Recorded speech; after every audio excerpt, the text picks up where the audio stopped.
जय माता दी। मेरे सभी प्यारे दोस्तों, मैं लक्ष्मी शर्मा बड़ों को चरण स्पर्श, छोटों को प्यार और बराबर वालों को दिल से नमस्कार करती हूँ।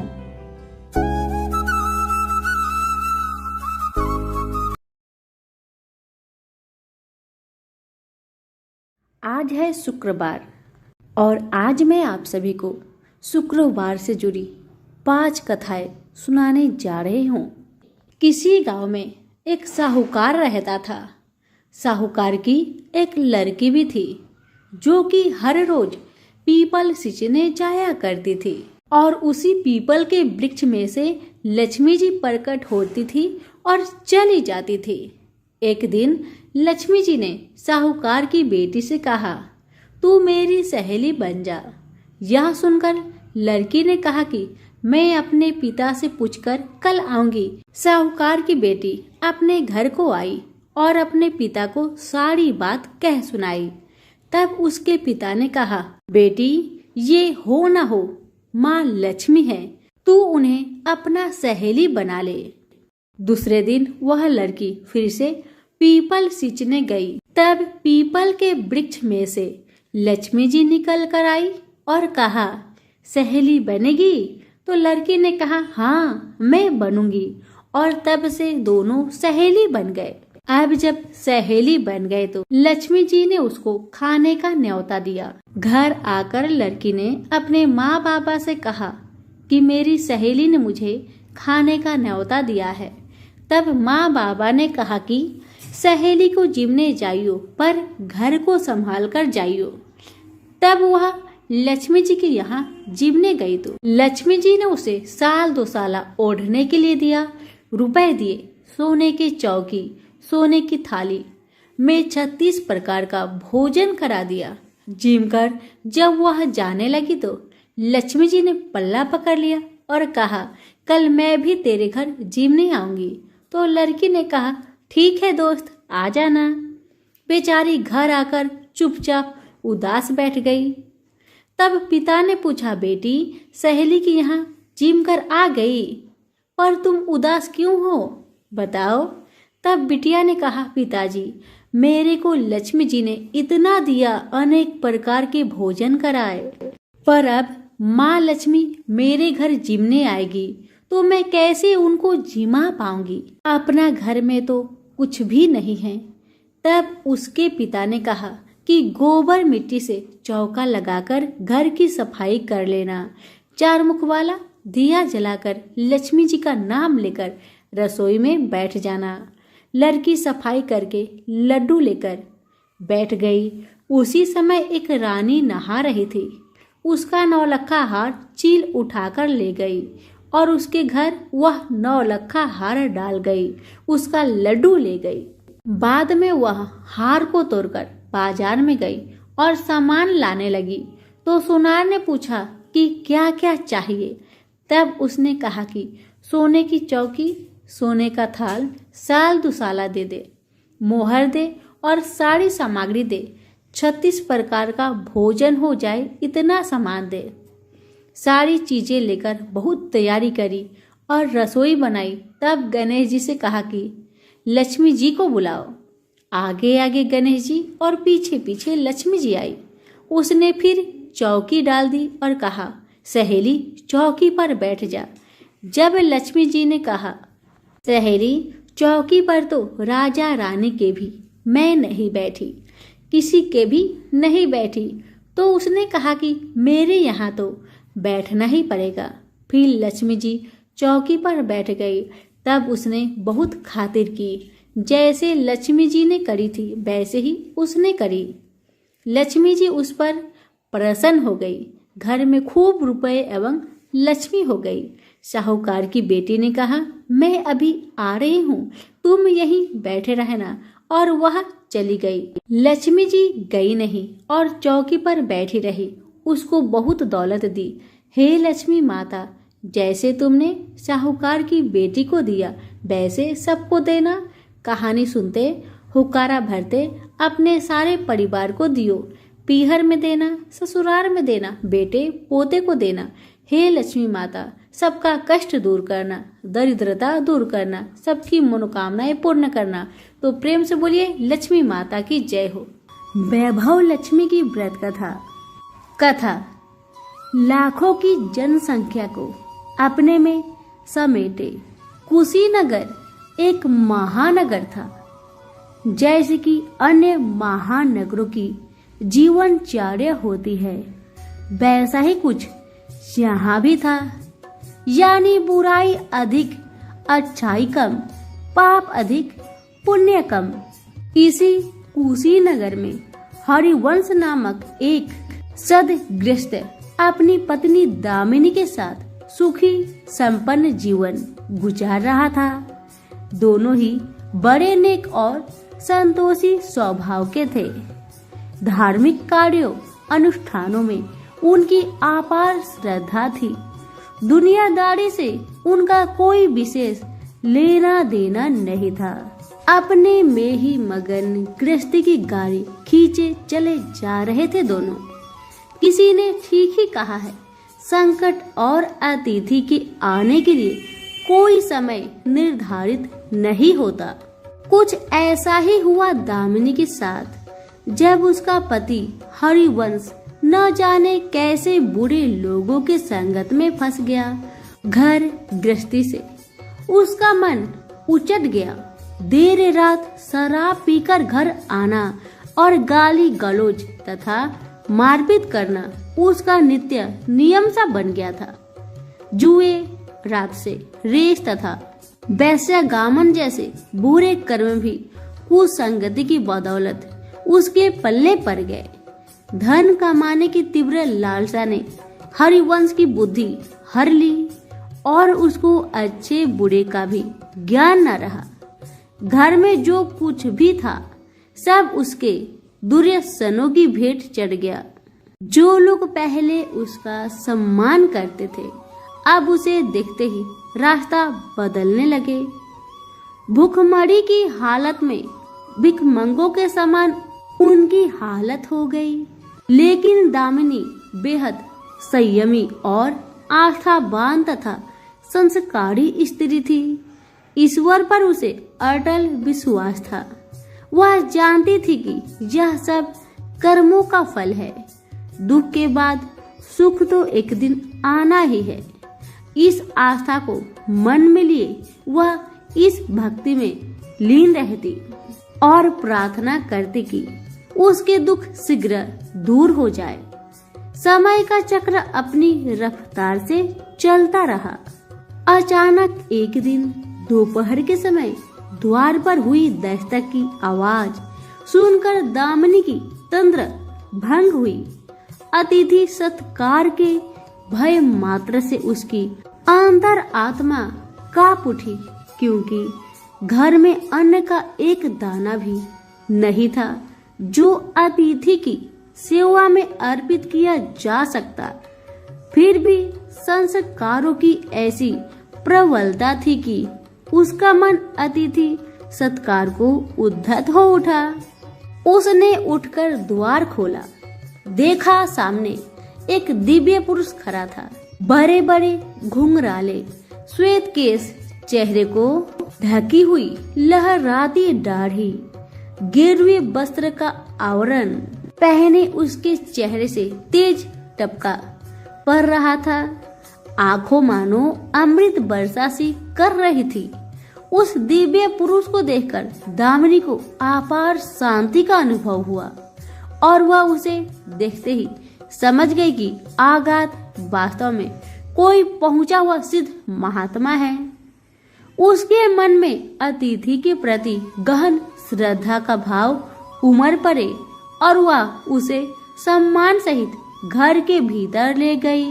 दामिनी ने जब उसे फटे हुए आसन पर बैठाया तो वह मारे लज्जा के जमीन में गरसी गई। उधर वह संत पुरुष दामिनी की ओर एकटक निहारे जा रहा था। घर में जो कुछ भी बचा खुचा था दामिनी ने अतिथि की सेवा में अर्पित कर दिया, पर उसने इस पर कोई ध्यान नहीं दिया। वह तो बस दामिनी को यूं निहारे जा रहा था मानो उसे कुछ याद दिलाने की चेष्टा कर रहा हो। जब तक देर तक दामिनी कुछ न बोली तो उसने कहा, बेटी मुझे पहचाना नहीं क्या? उसका यह प्रश्न सुनकर दामिनी जैसे सोते से जागी और अंत्यत सकुचाते हुए मुदुल स्वर में बोली, महाराज मेरी धृष्टता को क्षमा करें, जो आप जैसे दिव्य पुरुष को मैं पहचान कर भी नहीं पहचान पा रही हूँ। पारिवारिक कष्टों ने तो जैसे मेरी सोचने समझने की शक्ति ही छीन ली है, लेकिन यह निश्चित ही संकट की इस घड़ी में मुझे आप जैसे साधु पुरुष की सहारा है। तभी जैसे दामिनी को कुछ याद हो आया, वह उस साधु की चरणों में गिरकर बोल उठी, अब मैं आपको पहचान गई हूँ महाराज। स्नेह रूपी अमृत की वर्षा करने वाले अपने शुभ चिंतक को कोई कैसे भूल सकता है भला। वास्तव में वह साधु मंदिर की राह के मध्य में बनी अपनी कुटिया के बाहर वट वृक्ष के नीचे बैठ साधना किया करता था और मंदिर आने जाने वाले सभी श्रद्धालु से प्रणाम करके स्वयं को कृतार्थ अनुभव करते थे। दामिनी भी उन्हीं में से एक थी। जब पिछले काफी दिनों से उसने उसे मंदिर की ओर आते जाते नहीं देखा तो उसकी कुशल क्षेम जानने के लिए पूछताछ करते हुए उसके घर की ओर आ निकला था। दामिनी अभी अपनी सोच में डूबी हुई थी कि साधु महाराज ने मौन भंग किया, इसका क्या कारण हो सकता है। साधु महाराज ने कहा, पुत्री तू आजकल मंदिर आती जाती दिखाई नहीं पड़ती, तुझे जो भी कष्ट है मुझे बता, शायद मैं तेरी कुछ सहायता कर सकूं।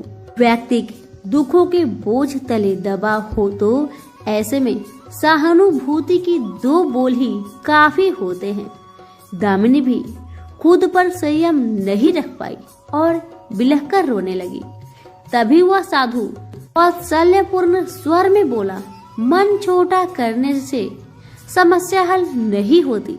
सुख दुख तो एक गाड़ी की दो पहियों के समान है, इसका आना जाना तो जिंदगी भर लगा ही रहता है। अपना दुख किसी को बता देने से मन हल्का हो जाता है। कुछ देर चुप रहने के बाद दामिनी ने बोलना शुरू किया, महाराज सर्व सुखों से भरपूर था मेरा घर, कन कन में खुशियां का नृत्य होता था। पति भी नेक और ईमानदार थे। सदा जीवन उच्च विचार की आधारशिला पर टिकी थी। हमारी गृहस्थी रुपए पैसा की भी कोई कमी नहीं थी। सुबह शाम घर में इस वंदना होती थी, लेकिन अचानक न जाने किसकी नजर लग गई कि हमारा भाग्य हमसे रूठ गया। मेरे पति कुसंगति में फंसकर अपना सब कुछ गवा बैठे। अब तो ऐसा लगता है जैसे साया भी साथ छोड़कर जाने को तैयार बैठा हो। भिखारियों से भी बदतर स्थिति हो गई है हमारी। दामिनी की करुण व्यथा सुनकर साधु का हृदय हाहाकार कर उठा। वह द्रवित स्वर में बोल उठा, बेटी कर्म का लिखा तो भोगना ही पड़ता है। तुम्हारे कष्टों का भी कर्मों से नाता है, लेकिन तुम चिंता ना करो, सब कुछ पहले जैसा हो जाएगा। दुख के बाद ही सुख आता है। दुख सहे बिना सुख की सच्ची अनुभूति हो ही नहीं सकती। तुम माँ लक्ष्मी की प्रति श्रद्धा जारी रखो। सबका उद्धार करने वाली प्रेम का छलकता सागर है माँ लक्ष्मी। अपने भक्तों पर सदैव उनकी कृपा दृष्टि रहती है। तुम संपूर्ण आस्था के साथ माँ वैभव का व्रत करना शुरू करो, तुम्हारी साधना अवश्य रंग लाएगी। दामिनी एक संस्कारी स्त्री थी। धर्म कर्म में उसकी आगाध आस्था थी। माँ वैभव लक्ष्मी के व्रत की बात सुनकर उसका चेहरा दमक उठा और बोली, महाराज, यदि इस व्रत को करने से मेरे परिवार पर आई विपदा टल सकती है तो मैं इसे जरूर करूंगी। आप मुझे बताएं कि इस व्रत को कब और कैसे किया जाए। साधु महाराज दामिनी की भक्ति भावना देखकर प्रसन्न होकर बोले, बेटी, सारे जगत का कल्याण करने वाली माँ वैभव के व्रत की विधि में जनक कल्याणार्थ तुम्हें बताने जा रहा हूँ। प्रत्येक शुक्रवार को यह व्रत किया जाता है। सर्वप्रथम जितने शुक्रवार को यह व्रत करना हो उसका संकल्प लेकर माँ वैभव को मन ही मन प्रणाम करे। स्नान आदि से निवृत्त होकर स्वच्छ धवल वस्त्र पहनकर पूरब दिशा की ओर मुंह करके आसन पर बैठे। सामने एक चौकी पर चावल की एक ढेरी लगाकर उस पर पानी से भरा हुआ कलश रखे, जो तांबे का होना चाहिए। कलश को कटोरी से ढक दे और उस कटोरी में कोई भी स्वर्ण भूषण रखे। सोना न हो तो चांदी का आभूषण रखे। वह भी पास न हो तो रुपए का सिक्का भी काम दे सकता है। शुद्ध घी का दीपक तथा अगरबत्ती जलाए और मन ही मन पूर्ण श्रद्धा के साथ माँ वैभव लक्ष्मी का जाप करते रहे। श्री यंत्र माँ लक्ष्मी का प्रिय यंत्र है, उसे सत सत नमन करे। श्री यंत्र उपलब्ध ना हो तो पुस्तक में दिए गए स्वरूप से काम चल जाएगा। साथ ही माँ वैभव लक्ष्मी के सभी स्वरूप को नमस्कार करें। कटोरी में रखे गहने या रुपए पर हल्दी, कुमकुम तथा अक्षत अर्पित करें। कोई भी मिष्ठान प्रसाद रूप में रखे। संभव ना हो पाए तो गुड़ या शक्कर से भी काम चल सकता है। फिर श्रद्धा पूर्वक माँ की आरती करके 14 बार प्रेम सहित बोले, जय माँ वैभव लक्ष्मी, जय माँ वैभव लक्ष्मी। माँ वैभव लक्ष्मी मेरी मनोकामना पूरी करे, ऐसा संकल्प लेकर सच्चे मन से माँ से विनती करे। प्रसाद बांटे और स्वयं भी ग्रहण करे। दिन में एक बार स्वास्तिक भोजन करे। यदि संभव हो तो उपवास रखे। पूजा में रखा गहना या रुपया लाल कपड़े में लपेटकर सुरक्षित रख ले, या आगे आने वाले शुक्रवारों को पूजा में काम आएगा। कलश में भरा जल तुलसी के पौधे को समर्पित कर दे तथा अक्षत पंछियों को आहार स्वरूप में डाले। ऐसी शास्त्रोक्त विधि से व्रत करने वालों को शीघ्र फल मिलता है। साधु महाराज के मुख रविंद से यह वृत्तांत सुनकर दामिनी पुलकित हो उठी। उनके चरण स्पर्श कर उत्साहित स्वर में बोली, अब लगे हाथ उद्धापन की विधि भी बता दे महाराज, इसके बिना तो व्रत अधूरा ही रह जाएगा। अवश्य बेटी, कहकर साधु महाराज उद्धापन की विधि बताने लगे। चाहे जितने भी शुक्रवार प्राय 11 या 21 व्रत करने की संकल्प ले लिया हो, लेकिन मन में माँ वैभव लक्ष्मी के प्रति श्रद्धा तथा आस्था बराबर बनी रहनी चाहिए। जिस दिन अंतिम शुक्रवार का व्रत हो उस दिन शास्त्रोक्त विधि से उद्धापन किया जाता है। अन्य शुक्रवारों की भांति ही इस दिन भी पूजन करें। हाँ, प्रसाद रूप में खीर अवश्य रखे। पूजा के बाद नारियल फोड़कर 7 कुंवारी कन्याओं के चरण धोकर कुमकुम का तिलक लगाकर पूजन करें।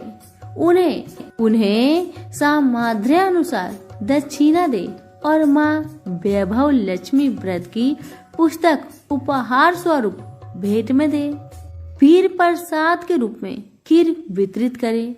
अब माँ वैभव लक्ष्मी के सभी स्वरूप को मन ही मन नमन करते हुए कहे, हे माँ, यदि मैं शुद्ध तथा निर्मल हृदय से आपकी स्तुति करते हुए वैभव लक्ष्मी व्रत विधि विधान अनुसार पूर्ण की हो तो मेरी मनोकामना अवश्य पूरी करना।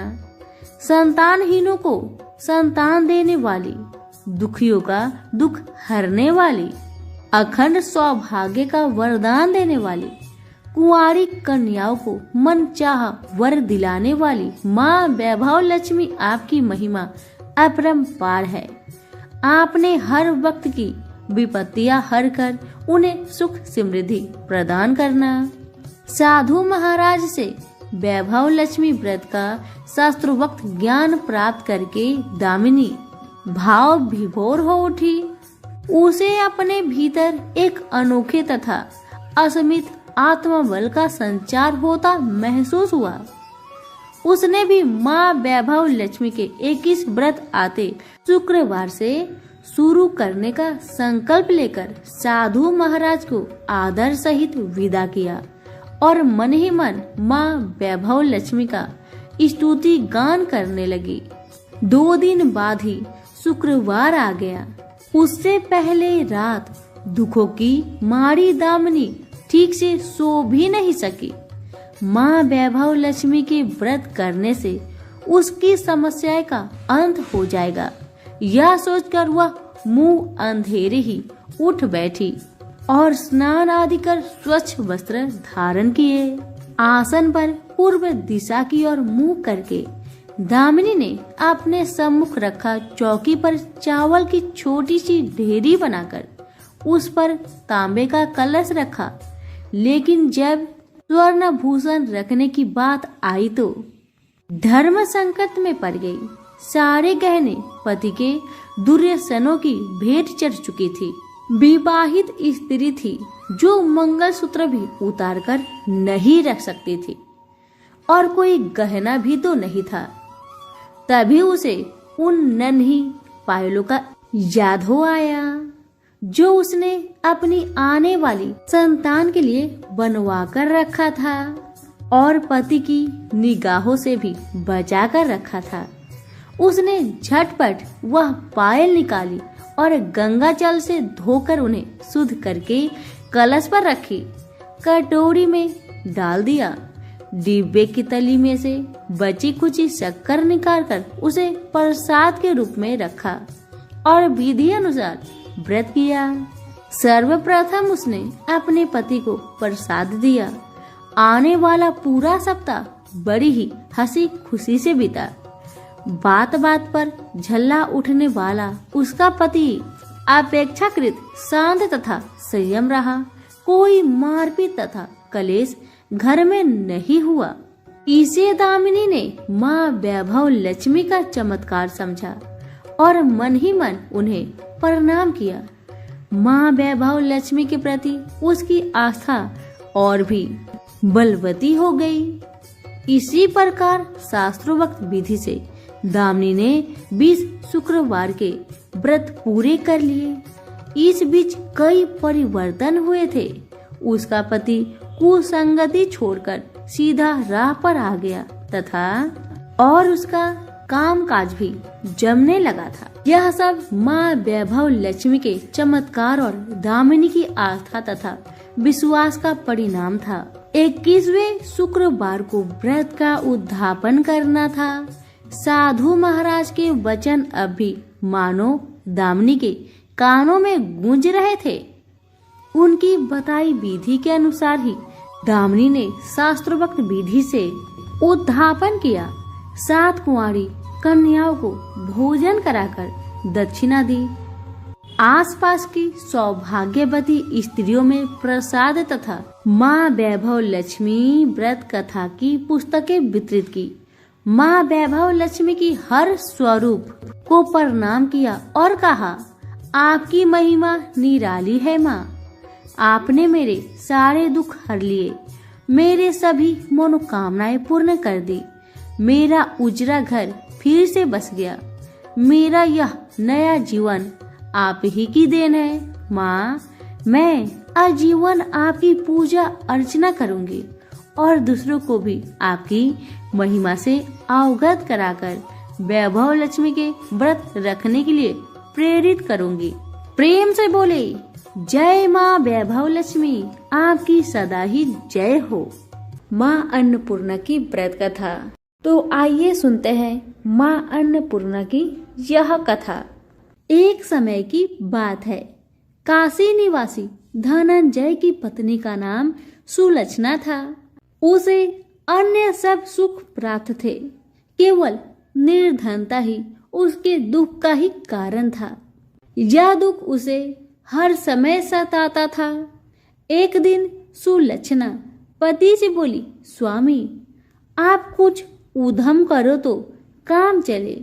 इस प्रकार कब तक काम चलेगा?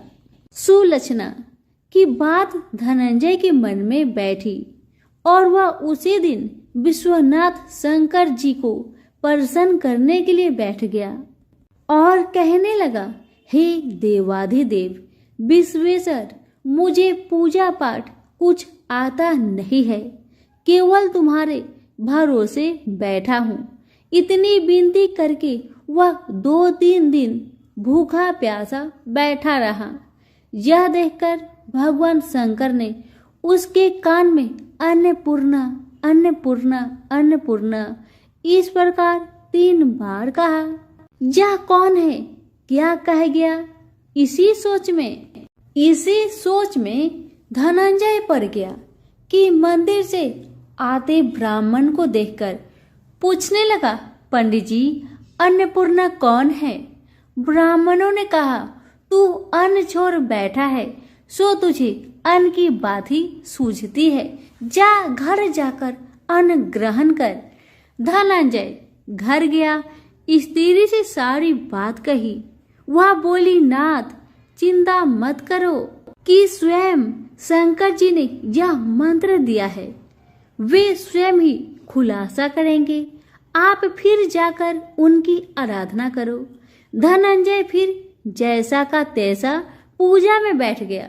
रात्रि में शंकर जी ने आज्ञा दी, कहा तू पूर्व दिशा में चला जा।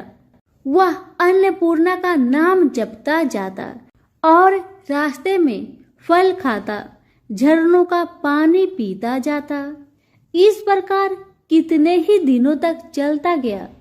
वहां उसे चांदी सी चमकती वन की शोभा देखने में आई। सुंदर सरोवर देखने में आया। उसके किनारे कितनी ही अप्सराएं झुंड बनाए बैठी थी। एक कथा कहती थी और सब माँ अन्नपूर्णा इस प्रकार बार बार कहती थी। यह अगहन मास की उजेली रात्रि थी और आज से ही व्रत का आरंभ था। जिस शब्द की खोज करने वह निकला था, वह उसे वहां सुनने को मिला। धनंजय ने उनके पास जाकर पूछा, हे देवियों, आप यह क्या करती हो? उन सब ने कहा, हम सब माँ अन्नपूर्णा का व्रत करती हैं। धनंजय बोला, व्रत करने से, पूजा करने से क्या होता है? या किसी ने किया भी है? इसे कब किया जाए? कैसा व्रत है और कैसी विधि है? मुझे भी कहो।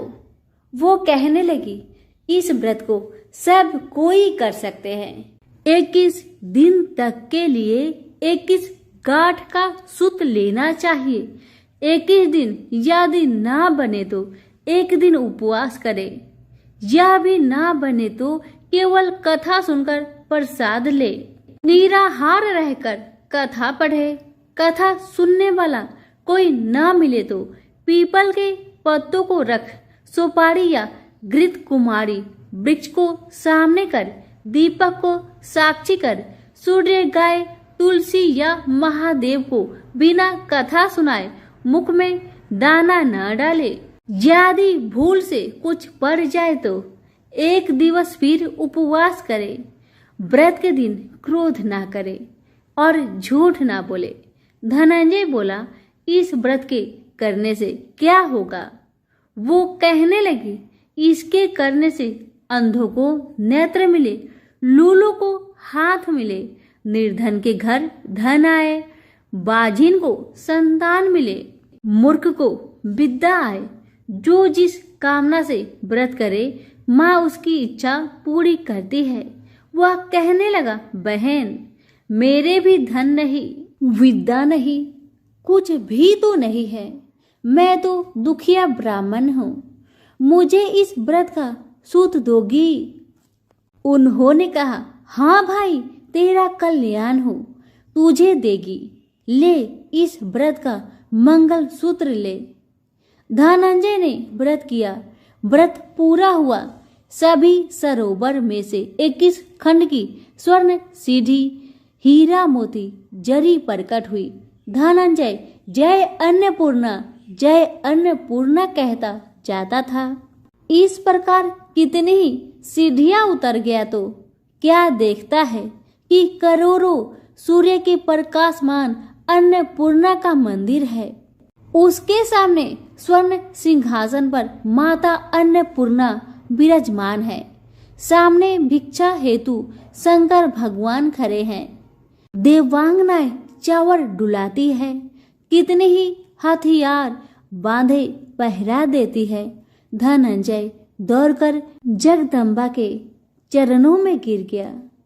देवी उसके मन का कलेश जान गई। धनंजय कहने लगा, माता आप तो अंतर्यामिनी हो, आपको अपनी दशा क्या बताऊं? माता बोली, मेरा व्रत किया है, जा संसार तेरा सत्कार करेगा। माता ने धनंजय की जिह्वा पर बीज मंत्र लिख दिया। अब तो उसके रोम रोम में विद्या प्रकट हो गई। इतने में क्या देखता है कि वह काशी विश्वनाथ के मंदिर में खड़ा है। माँ का वरदान ले धनंजय घर आया। सुलक्षणा से सब बात कही। माता जी की कृपा से उसके घर में संपत्ति उमड़ने लगे। छोटा सा घर बहुत बड़ा गिना जाने लगा। जैसे शहद के छत्ते में मक्खियां जमा होती है, उसी प्रकार अनेक सगे संबंधी आकर उसकी बड़ाई करने लगे। कहने लगे, इतना धन और इतना बड़ा घर, सुंदर संतान नहीं तो इस कमाई का कौन भोग करेगा? सुलक्षणा से संतान नहीं है, इसलिए तुम दूसरा विवाह करो। अनिच्छा होते हुए भी धनंजय को दूसरा विवाह करना पड़ा और सती सुलक्षणा को स्वार्थ का दुख उठाना पड़ा। इस प्रकार दिन बीतते गए। फिर अगहन मास आया। नए बंधन से बंधे पति से सुलक्षणा ने कहलाया कि हम व्रत के प्रभाव से सुखी हुए हैं, इस कारण यह व्रत छोड़ना नहीं चाहिए। यह माता जी का प्रताप है जो हम इतने संपन्न और सुखी हैं। सुलक्षणा की बात सुन धनंजय उसके यहाँ आया और व्रत में बैठ गया। नई बहू को इस व्रत की खबर नहीं थी। वह धनंजय के आने की राह देख रही थी। दिन बीतते गए और व्रत पूर्ण होने में 3 दिवस बाकी थे कि नई बहू को खबर पड़ी और उसके मन में ईर्ष्या की ज्वाला दहक रही थी। सुलक्षणा के घर आ पहुंची और उसने वहां भगदड़ मचा दी। वह धनंजय को अपने साथ ले गई। नए घर में धनंजय को थोड़ी देर के लिए निद्रा ने आ दबाया।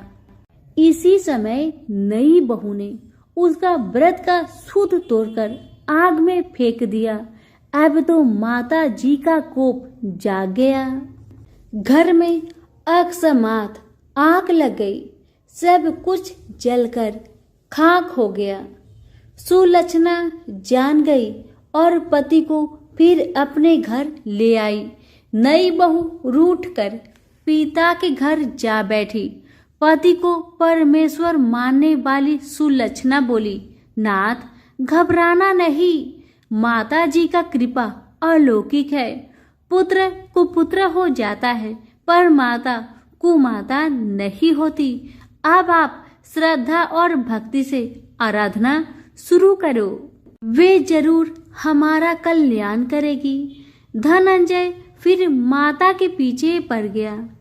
फिर वही सरोवर सीढ़ी प्रकट हुई, उसमें माँ अन्नपूर्णा कहकर वह उतर गया। वहां जा माता जी के चरणों में रुदन करने लगा। माता प्रसन्न हो बोली, यह मेरे स्वर्ण की मूर्ति ले, उसकी पूजा करना, तू फिर सुखी हो जाएगा।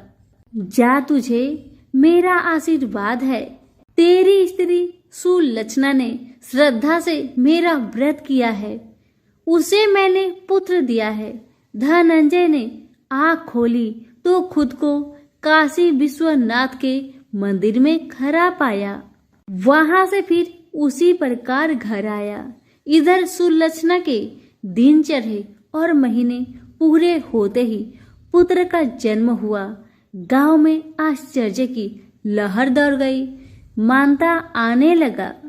इस प्रकार उसी गांव के निसंतान सेठ के पुत्र होने पर उसने माता अन्नपूर्णा का मंदिर बनवा दिया।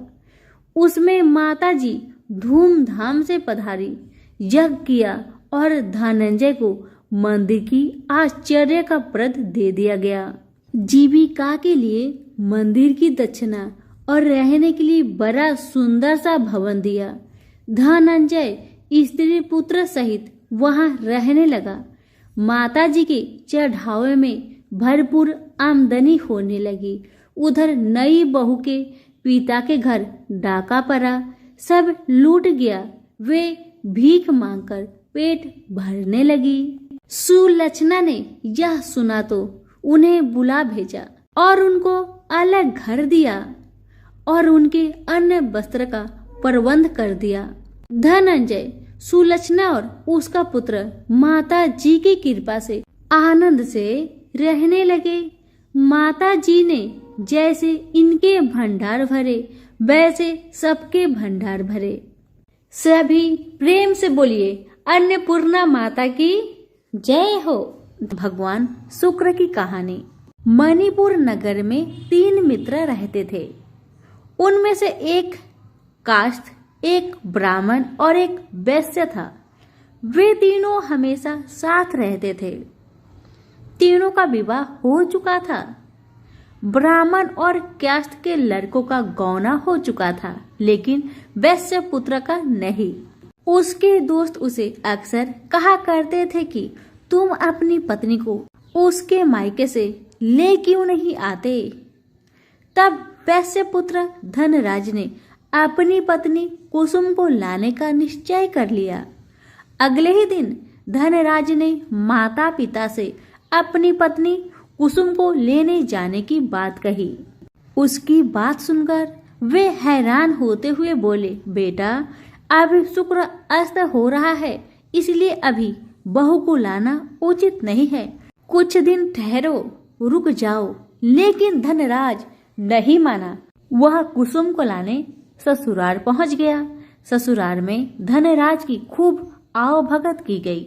धनराज ने कुसुम को विदा करने के लिए कहा तो उसके सास ससुर बोले, बेटा अभी शुक्र अस्त हो रहा है, ऐसे में लड़की को विदा नहीं करते। कुछ दिन ठहर जाओ, फिर हम कुसुम को खुशी खुशी विदा कर देंगे। लेकिन धनराज वहां भी जीत पर अड़ गया और कुसुम को लेकर ही वहां से विदा हुआ। धनराज कुसुम को जब अपने घर ले जा रहा था तो अचानक बैल तेजी से भागने लगी। रास्ते में पत्थर से टकराने से गाड़ी की पहिया टूट गया। फलस्वरूप कुसुम को काफी चोट लग गई। दोनों को आगे की यात्रा पैदल ही करनी पड़ी। सुनसान रास्ते से गुजरते हुए डाकुओं ने उन्हें लूट लिया। उनका सारा धन, आभूषण और वस्त्र छीन लिया। किसी तरह से वे अपने घर पहुंचे। दूसरे ही दिन घर में धनराज के बिस्तर पर सांप चढ़ गया और उसे डस लिया। सेठ जी ने बड़े बड़े चिकित्सक बुलाए, मगर कोई भी चिकित्सक जहर उतारने में सफल नहीं हुआ। दूर दूर से सपेरे बुलाए गए, लेकिन कोई भी धनराज को नहीं बचा सका। धनराज की मृत्यु हो गई।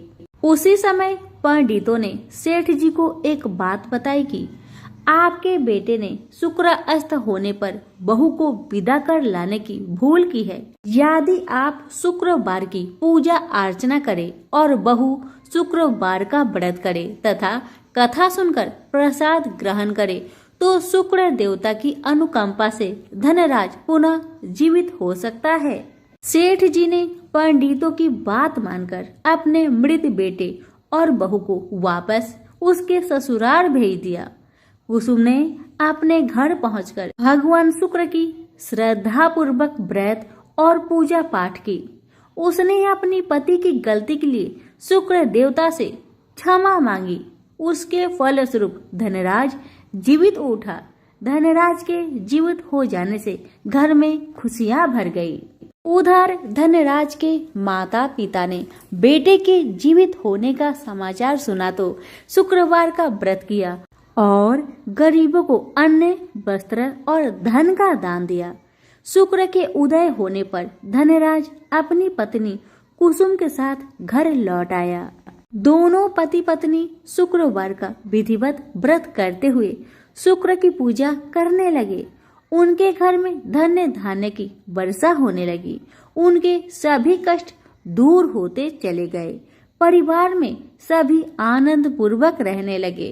हे शुक्र देवता, जैसे आपने धनराज पर कृपा करी उसी तरह मेरी ये कथा सुनने वाले, कहने वाले सभी के परिवार पर अपनी कृपा बनाए रखे।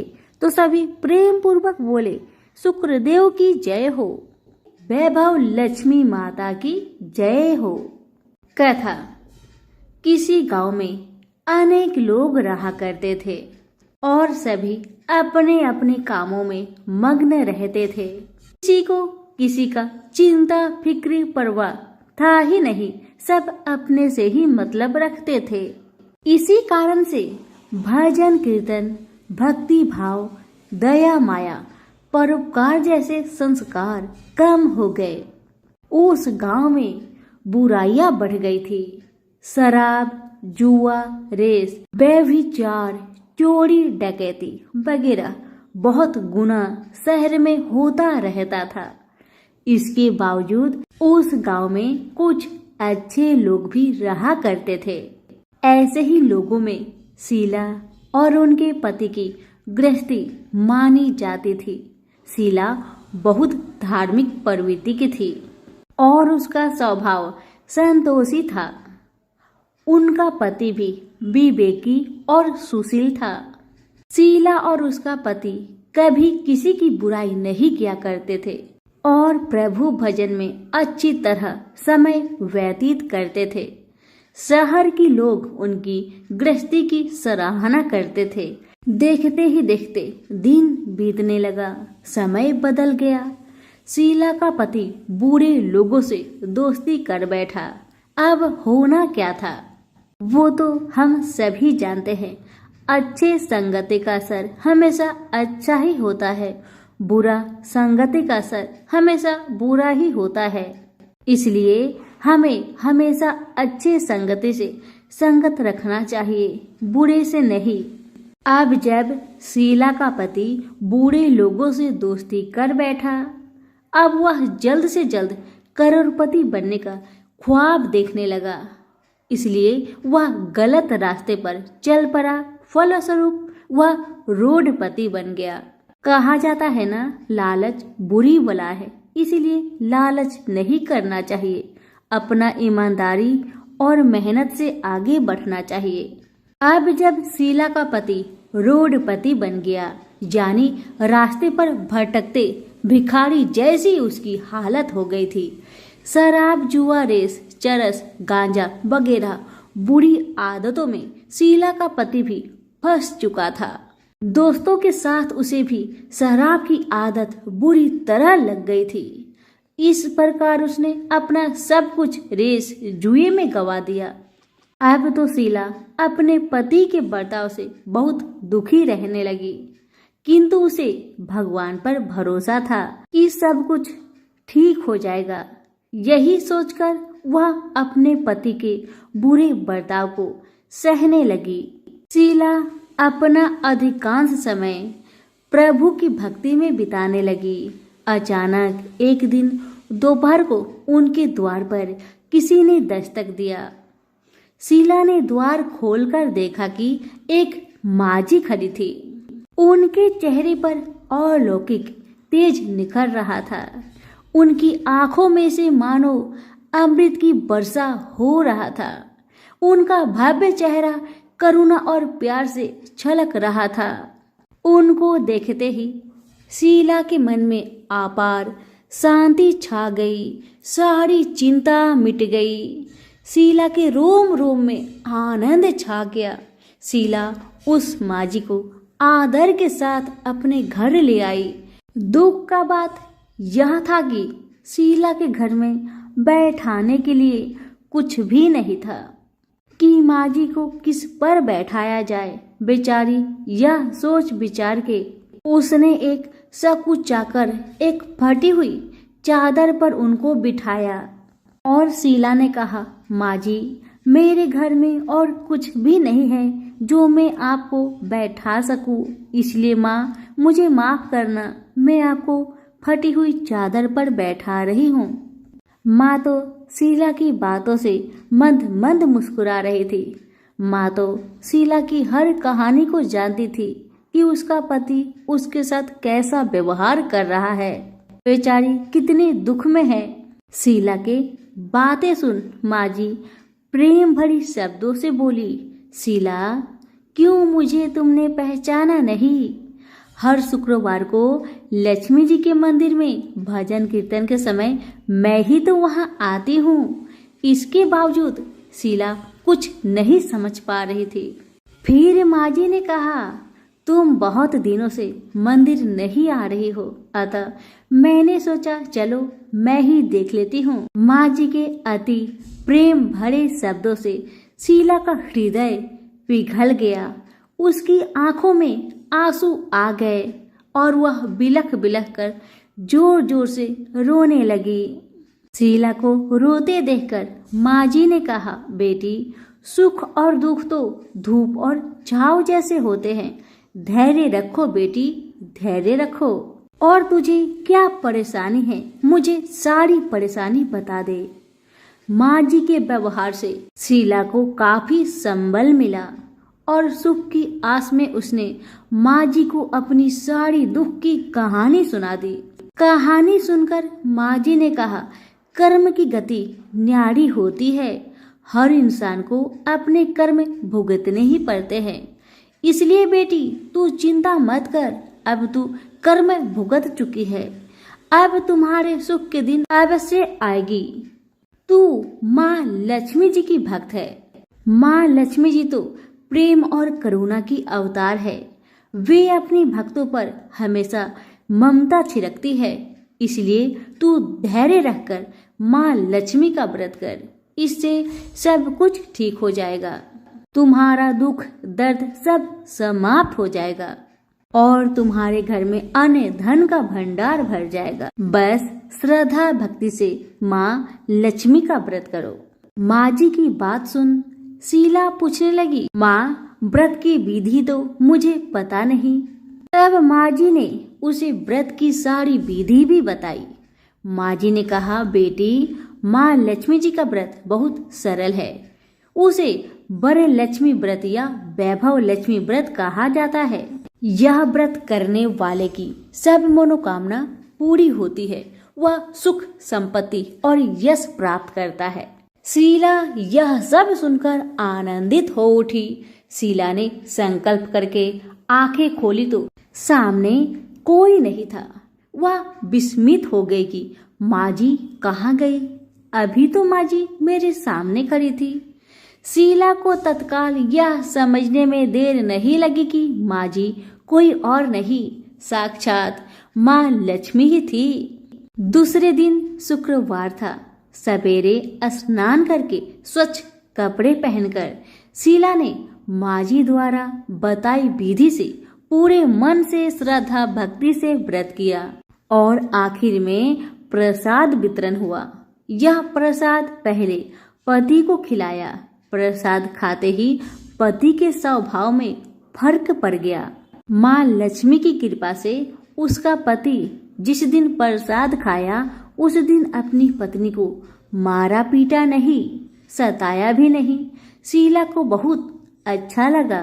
शीला के मन में तो अब पहले से भी ज्यादा वैभव लक्ष्मी व्रत के लिए श्रद्धा बढ़ गई। शीला ने पूर्ण श्रद्धा भक्ति के साथ 21 शुक्रवार तक वैभव लक्ष्मी व्रत किया।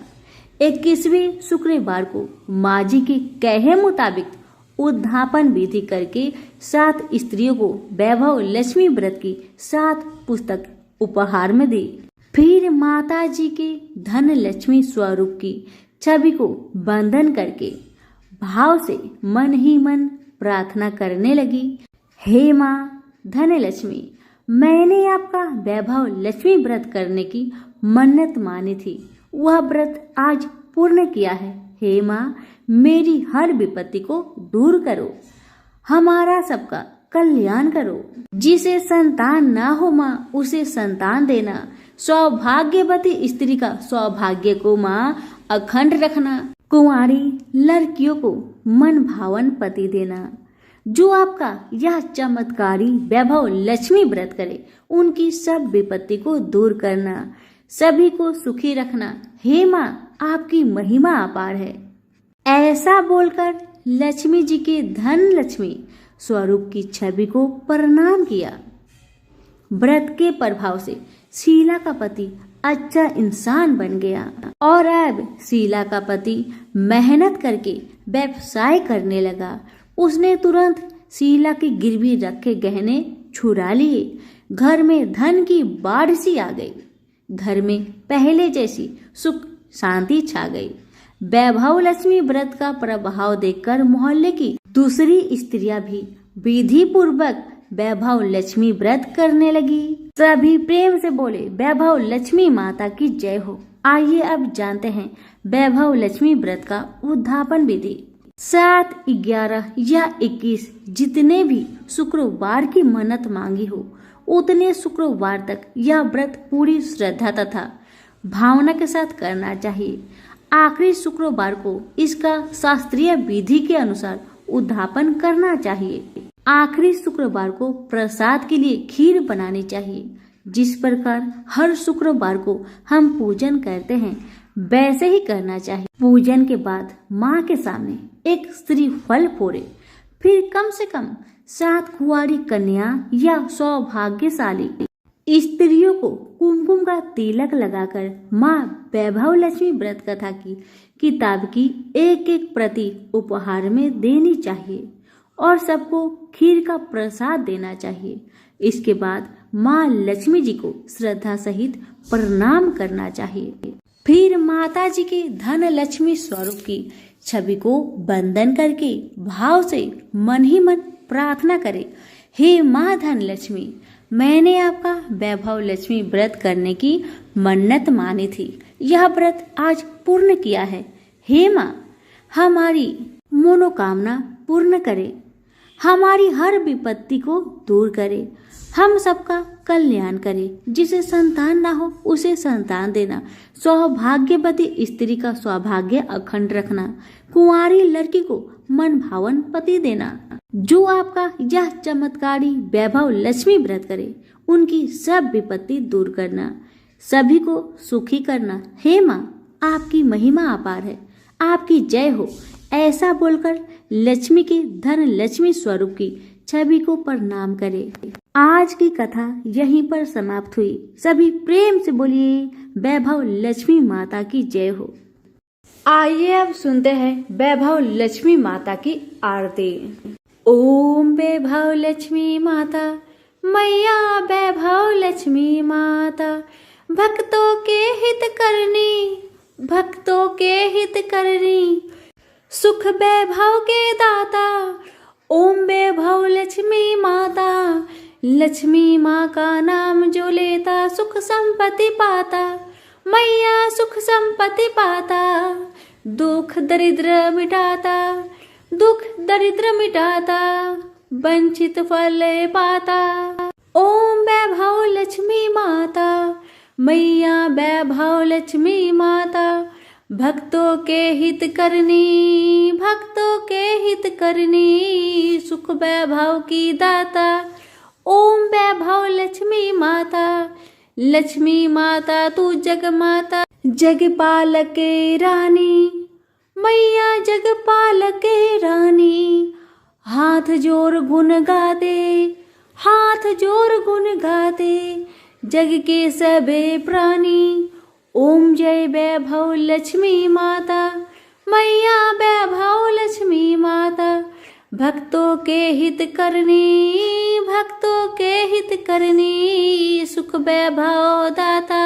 ओम वैभव लक्ष्मी माता, हे माँ तेरी शरण में जो आता, तेरी भक्ति पाता, मैया तेरी भक्ति पाता, मैया तेरी भक्ति पाता। माँ तेरी ममता पाके, माँ तेरी ममता पाके, अंत स्वर्गे जाता।